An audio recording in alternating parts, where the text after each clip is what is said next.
Hello, welcome to this second half of the accessibility and inclusion session. This session is Empower Every Student with an Inclusive Classroom.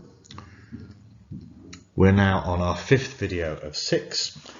This is a short video to follow on from accessibility, build the foundation for inclusive learning.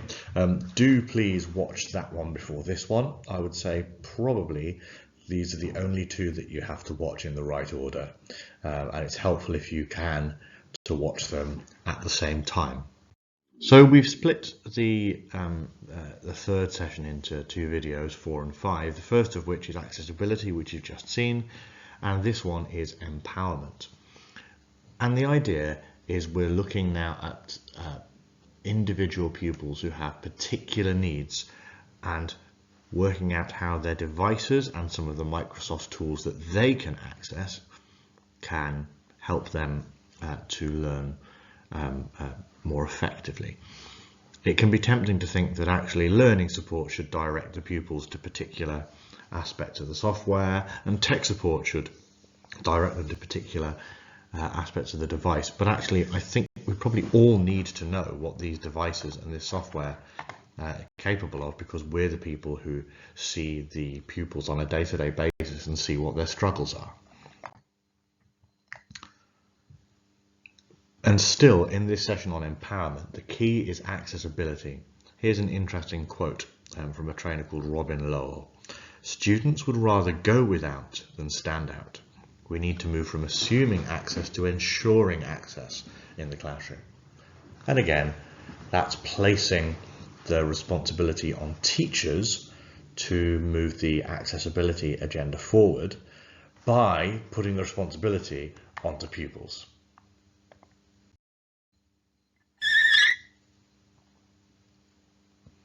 So, imagine the car of your dreams. Imagine you're about to take it for its first spin. What do you do the first time you sit in the car?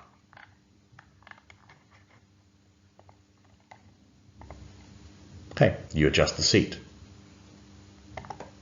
You adjust the mirror. Perhaps you adjust the volume. And perhaps you adjust the air conditioning. So you are making sure, first of all, that you are able physically to drive it by adjusting the seat so you can reach the pedals, or if you're very tall, that the pedals, finding the biting point doesn't require you to put your knee through your face. Then you make sure that it's safe to drive by adjusting the rearview mirror. Then you start to think about some of the nice to haves, such as being the right temperature and having music at the right volume. And then, and only then, do you set off. It's the same with a pupil's device. If they do need some adjustments, and sometimes you might get in your car and you don't need to make any adjustments, even a new car. But if they do need to make adjustments, it really helps them, even if it's just a nice to have, such as air conditioning. So, on your own laptop, open Start, Settings, Ease of Access, and take some time to explore, just 3 or 4 minutes or so. You'll have to pause the video to do this, and you'll see that there are lots of options there, some of which are useful for all sorts of reasons. A lot of the pupils at Stonyhurst seem to have larger mouse pointers for whatever reason. I think perhaps they've not discovered that they can increase the whole size of the screen on the display menu, and they find it difficult to actually see where the pointer is. There's lots of pink and bright green cursors around. There's also the option for colour filters. If anybody is colour blind, and you're looking at a particular piece of content affected by your colour blindness, then you can change what colour is which. Audio is an interesting one. I've used it actually for very practical reasons, to do with only having one output or one speaker or something in music. But one of the options there is to put the audio going through a single channel rather than a stereo channel. That means that if somebody is listening to something with one ear, that they're getting the whole stereo image in that one ear, rather than having an odd one-sided oral view of things if they only have one earbud for whatever reason. There's lots of other options there, some of which we'll never come across at Stonyhurst, I should imagine, with like eye control, for example. But interesting to know that they're there. Spend a couple of minutes having a play with that.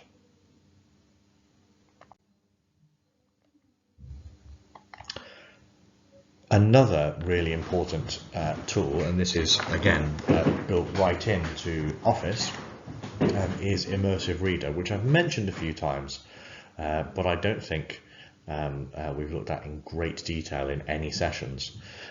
So let's have a look now. Open a Word file, doesn't matter what it is. Mine is the exam paper that I showed you, or the mark scheme rather, that I showed you last time. You just go into the View menu and you click on Immersive Reader.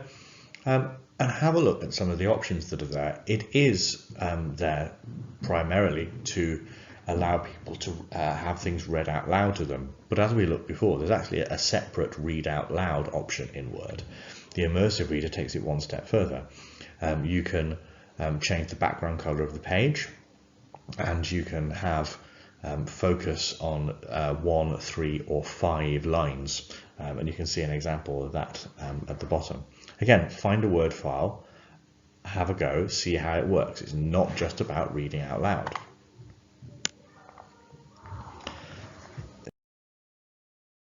Immersive Reader also works in Microsoft Edge, and the way that you bring it up in Microsoft Edge is that you press the function key and F9, and it works on most but not all websites. I couldn't get it to work on BBC News, but it worked well here on Immersive Reader. And here you can see I've got the picture dictionary up as well, and it's telling me what theme means in a pictorial way. And you can see it's also hugely simplifies the layout of the website. So the picture is taken out of the way. It's not really relevant to have the Bayreuth design for Act 3. So it's taking that out of the way so we can concentrate on the text.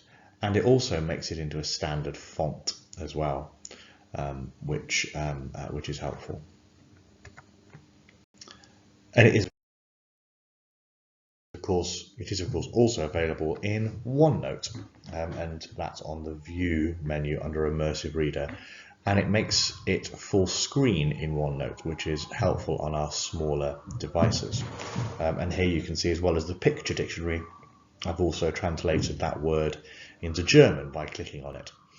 You can also listen to how that word is pronounced in both English and the other foreign language, and you can translate the whole document.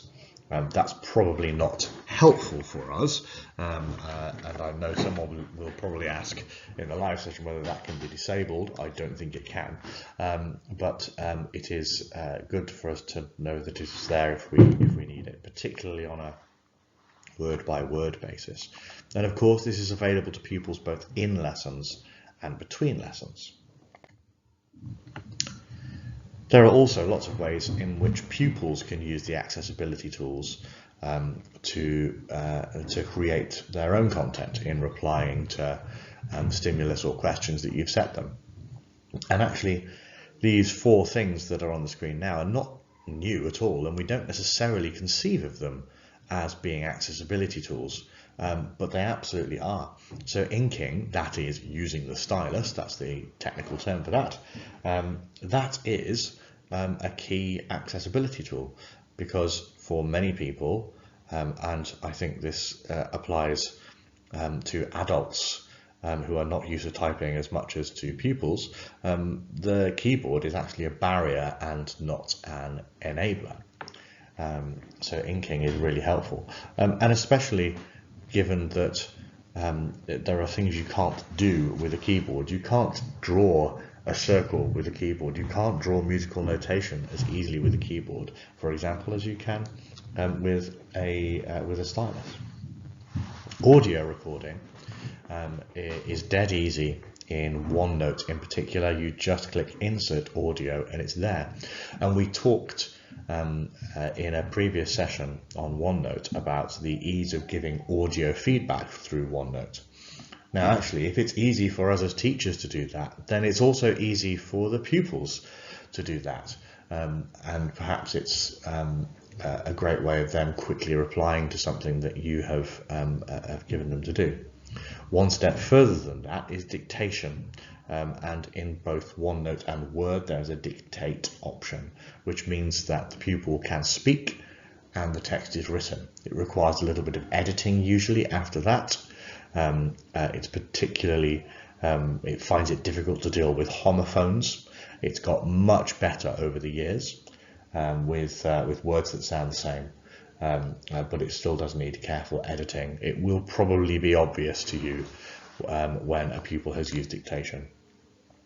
And also the little red and green squiggly lines underneath misspellings and grammatical issues, I think we're used to over at least a couple of decades of seeing them, but of course they are really important to pupil-created content.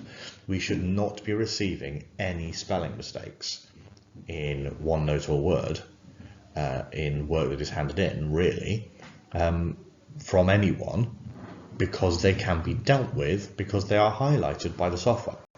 That's supposed to be helpful. And I think possibly we can increase our expectations surrounding that.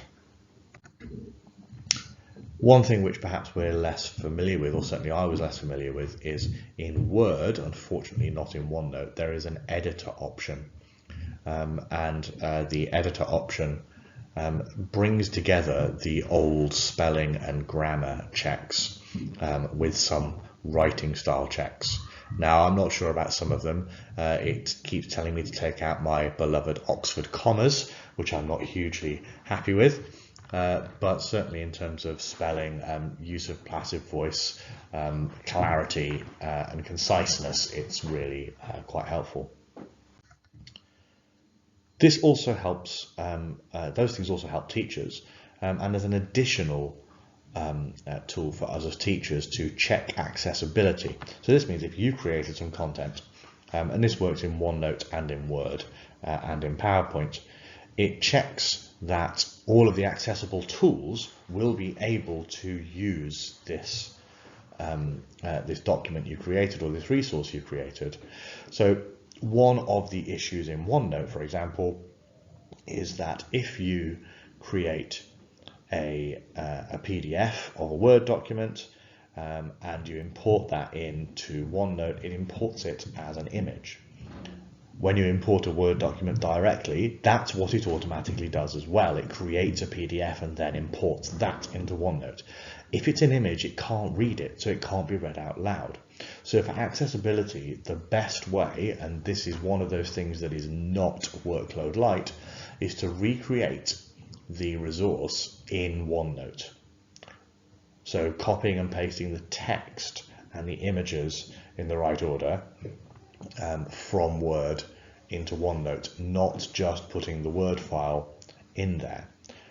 So that's an issue, I think, in the workflow that Microsoft haven't yet dealt with. But the point is that once you have got your resource in whatever format it is, you can press the check accessibility button, but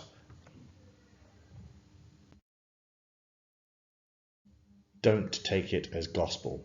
For me, it says on one of my worksheets that I did for you, 9 times there are too many blank lines.